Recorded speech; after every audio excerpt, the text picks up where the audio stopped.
सुप्रभात। परम मन, परम मन।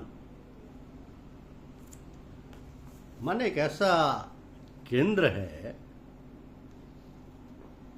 जहाँ सब प्रकार के संकल्प, विकल्प, विचार, योजनाएं, वार्तालाप स्वयं से या दूसरे से सदैव चलते रहते हैं।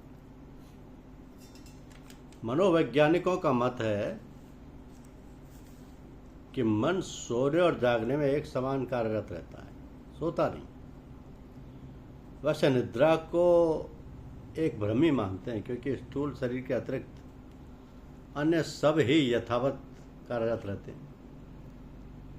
मन में ये सब विचार, योजना, संकल्प, विकल्प न केवल उठते हैं किंतु अपनी जगह भी बनाते हैं, जड़ें जमाते हैं, और फिर हम उन्हीं के अनुसार कार्यरत होने को विवश होना पड़ता है। तो जैसे ही कोई इच्छा मन में उठती है, वैसे उसके पूरा होने का क्रम भी आरंभ हो जाता है।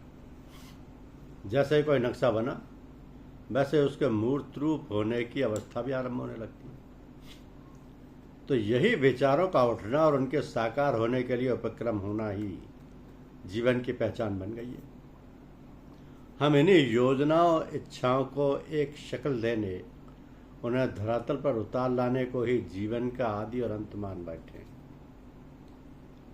तो जो हाल आपके मन का है, वही हाल उस विश्व मन यानी सुपरमाइंड का है, उस विश्व चेतना का है, उस जागृत ऊर्जा का है जो आपको गतिमान बनाए हुए। तो जैसे जैसे वाष्प एक भारी इंजन को गतिमान बनाए रखती है, वहाँ भी आपके लिए कोई इच्छा है, कोई आकांक्षा है, कोई नक्शा है जो इसे आपके जीवन में उतारने के लिए प्रयत्नशील है।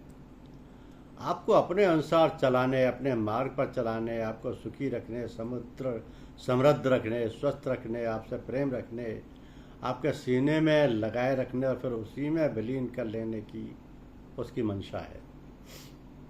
तो संक्षेप में वह इस मन को उस परम ब्रह्म मन में विलीन करने को आतुर है।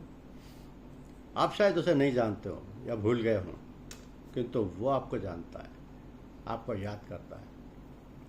आपके लिए जो ये दैवीय योजना है, दैवीय व्यवस्था है, दैवीय इच्छा है, वो तब ही मूर्त रूप हो सकती है जबकि आप उससे संघर्ष ना करें। तो जैसी चीज आए उसको वैसे का वैसा स्वीकार कर लें, उसमें अपनी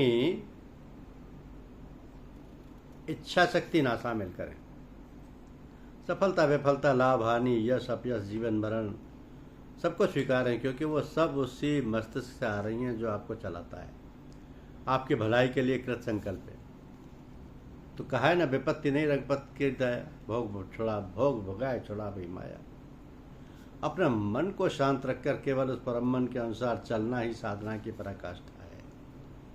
आप जब पूजा करते हैं तो आपका मन उसी से जुड़ रहा है, आपको उससे संकेत मिलते रहते हैं, आप उसकी क्या इच्छा है आप कमोबेश जानते रहते हैं, उसके मन में जो कुछ है वो आपके मन में स्थानांतरित होता रहता है। तो जब तक आप उससे जुड़े रहते हैं, वही आपके सभी कार्यकलापों को संचालित भी करता रहता है।